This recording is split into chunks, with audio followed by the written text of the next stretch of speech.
Fala aí, torcedor do nosso canal RB Futebol, trazendo mais um vídeo aqui no nosso canal.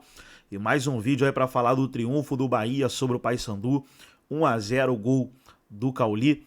Aí na tela você vê Bahia com o time quase todo reserva, vence o Paysandu em Belém e abre frente na Copa do Brasil. Agora o Bahia joga por um empate dentro de casa para garantir a classificação. O Paysandu vai precisar vencer por 2 gols para se classificar direto ou por 1 gol para levar a decisão para os pênaltis. Vamos reagir aí ao Edu da Sena, o Cicinho e a Renata Fã, que falaram sobre o duelo, mas antes quero convidar você que ainda não é inscrito no nosso canal. Se inscreva, ativa o sininho das notificações para você não perder nada. Tudo dos grandes clubes do futebol norte e nordeste você encontra aqui no nosso canal RB Futebol. Vamos aí para o debate, logo depois eu vou trazer mais notícias do Bahia atualizadas. Quem também se deu bem, ganhou fora de casa, foi o Bahia. Mas é mais um pênalti polêmico, hein?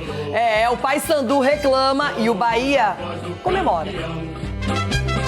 Somos do povo do amor. Quarta competição do ano do calendário bicolor. Dia de estreia do Papão na Copa do Brasil. Pelo jogo de ida da terceira fase da competição, o Mangueirão foi palco da partida entre Paysandu e Bahia. Pela terceira vez, as equipes se enfrentaram em uma fase de mata-mata da Copa do Brasil. Em 2011, na segunda fase, o time nordestino levou a melhor. Já em 2015, foi a vez do Papão avançar. Jogando em casa, o objetivo da equipe de Luizinho Lopes era construir vantagem para o jogo de volta, no dia 21 de maio, na Arena Fonte Nova.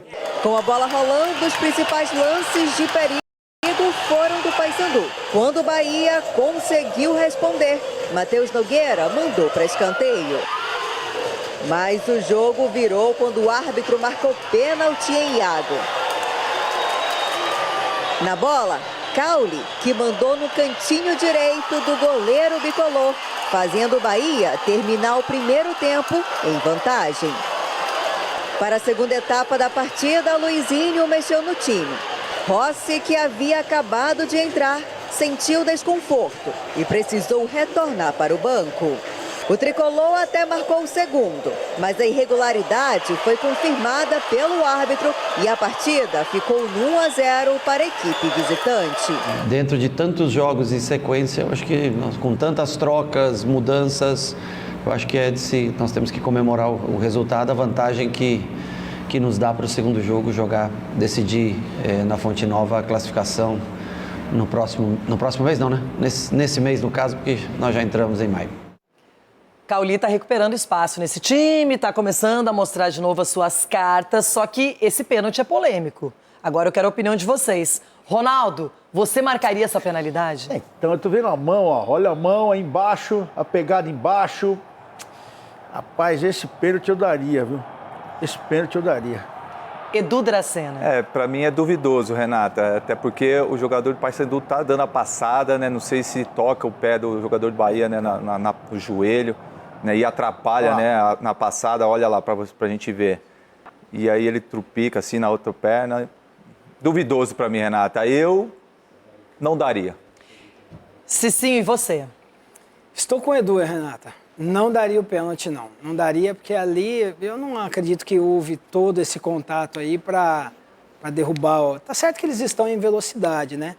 E eles estão acompanhando a trajetória da bola. Ali foi a questão da passada. Não sei se foi suficiente para deslocar ele para jogar o corpo, não. Coisa linda dizer isso. Estou com o Edu e Cicinho contra o Ronaldo. Em câmera lenta, em velocidade normal, de todos os ângulos que eu vi de ontem para hoje, eu não consigo ver essa penalidade. E assim, uma coisa, falta um toque, um deslocamento, uma intensidade, alguma coisa que realmente causa impacto. Eu não vejo isso no lance. Força, né? Olha, depois de ver essa união entre vocês aí nesse mês de aniversário... Não, o corporativismo no dia do trabalho. Aí como o Ronaldo é volúvel... Eu sou volúvel, eu não vou com vocês dessa vez. Eu vou ficar no mesmo pênalti junto com o Bahia, porque eu tô torcendo pro Bahia também, na Libertadores. E é o seguinte, do futebol nacional para o futebol internacional. Dentro de tantos jogos em sequência, eu acho que com tantas trocas, mudanças... Eu acho que nós temos que comemorar o resultado, a vantagem que que nos dá para o segundo jogo decidir na Fonte Nova a classificação. Mas foi uma noite que nós também aproveitamos para resgatar alguns jogadores que não jogavam há muito tempo. Estamos numa sequência boa, não esquecendo a Copa do Nordeste também, que a gente está nas primeiras colocações, a gente está em 4 frentes disputando em boa qualidade, em boa dinâmica. Temos que sustentar ainda alguns jogos para aguentar essa parada. Temos alguns machucados, mas a gente está dando conta. O nosso grupo trabalha muito e a gente é muito unido. Eu acho que a gente mantém sempre os pés no chão e a gente está buscando sempre melhorar para a gente poder manter o máximo possível do alto nível. Com esse resultado, o Tricolor joga por um empate no segundo jogo. Já o Papão agora volta as atenções para a Série B, onde neste sábado encara o Volta Redonda fora de casa. O Paysandu, que não vence agora há 8 jogos na temporada. Tá dolorido, né? Mas nós temos que resistir e continuar. Uma coisa que nos mantém firme é que os atletas se entregam bastante, lutam bastante, brigam bastante, correm bastante, apesar de ser uma obrigação nossa. Mas enquanto continuam assim, competindo, uma hora as coisas podem se encaixar, uma hora a gente pode começar a tomar melhores decisões e essa bola entrar com mais naturalidade.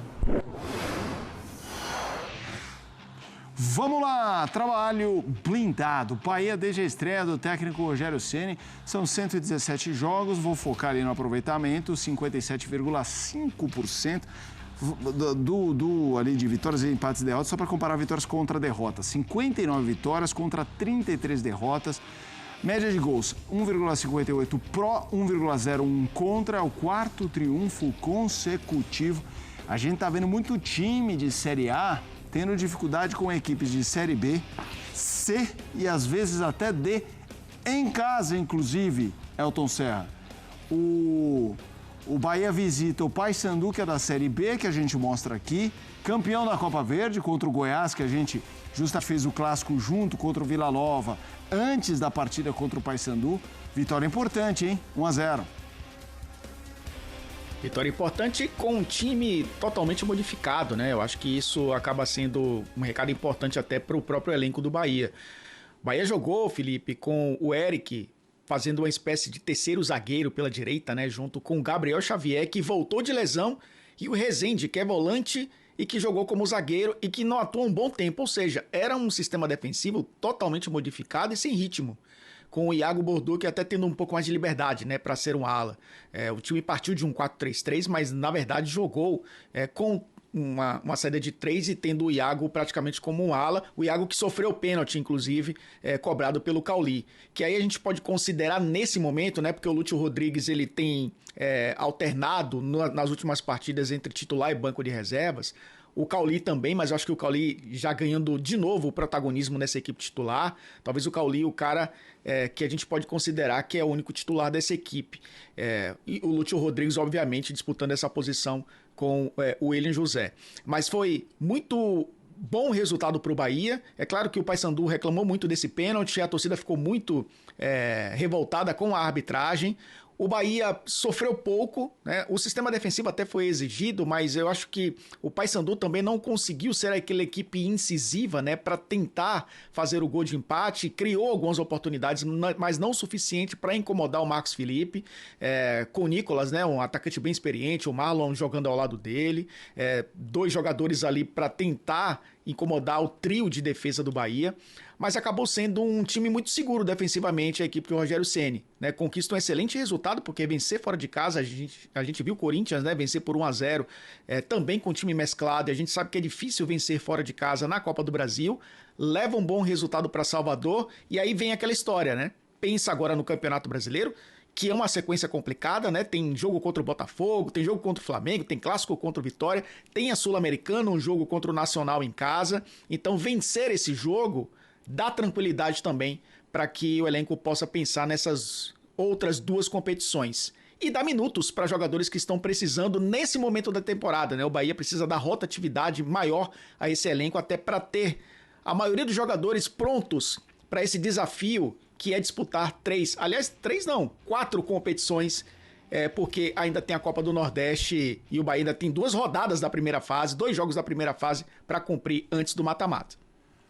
Então vamos lá, tem a Copa do Brasil, tem o Brasileirão, tem a Libertadores e tem a Copa do Nordeste. Como é que você vê o senso de prioridade? É uma coisa de administração de carga em função da disponibilidade de qualquer um, quase de forma aleatória, ou existe uma hierarquia entre as competições que o Bahia disputa? Rogério já falou algumas vezes que nenhum clube pode abrir mão do Campeonato Brasileiro. É o campeonato que lhe dá calendário, é a principal competição do futebol brasileiro, é onde você tem ali os maiores desafios e você não pode disputar a Série B para um clube com investimento do Bahia, pode ser também um desvio de rota para uma equipe, para um clube que está recuperando o protagonismo. Então o Bahia não abre mão do Campeonato Brasileiro, tanto que jogou no fim de semana com a equipe principal contra o Palmeiras, não viajou para Salvador, foi direto para Belém e aí colocou essa equipe alternativa. Só que é um time agora, Felipe, que tem o jogo contra o Botafogo, e aí é um desafio para vencer a partida, e tem um jogo contra o Nacional em casa que, a depender de uma combinação de resultados, pode classificar o Bahia com 2 rodadas de antecedência para as oitavas de final da Libertadores, o Bahia tendo 2 jogos fora de casa para cumprir na fase de grupos. Então, Brasileiro e Libertadores, para mim, estão ali 50-50, né, nessa prioridade. É claro que a Copa do Brasil também assim como a Copa do Nordeste, mas eu acho que nesse momento, Brasileiro e Libertadores são prioridade. Lá pra frente, o Bahia classificando, conseguindo se classificar contra o Paysandu é outra história. Mas esse jogo de quarta-feira foi para realmente gerenciar o calendário e o Rogério saiu exitoso, né, desse planejamento porque conseguiu vencer fora de casa.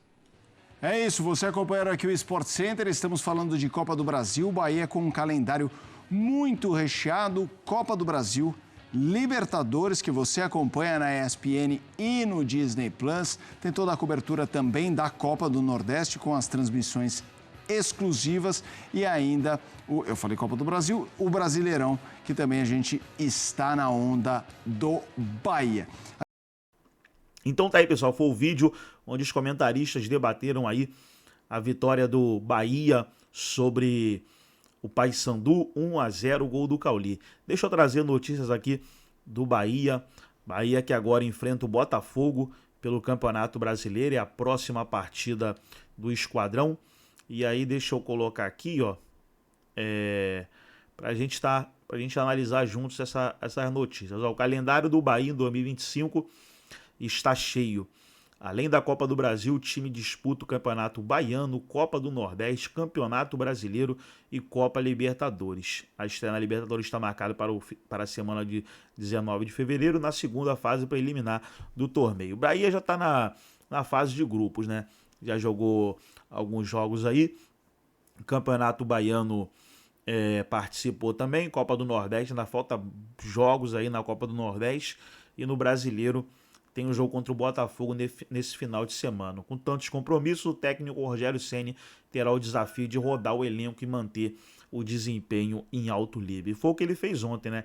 Ele já rodou o elenco ontem na partida contra o Paysandu, e o Paysandu é um adversário difícil, sempre difícil lá no Mangueirão, mas o Bahia conseguiu sair com resultado positivo, joga pelo empate dentro de casa. Gostou do vídeo? Deixa o like, se inscreva no canal, ativa o sininho das notificações. Forte abraço a todos e até o nosso próximo vídeo aqui no nosso canal RB Futebol.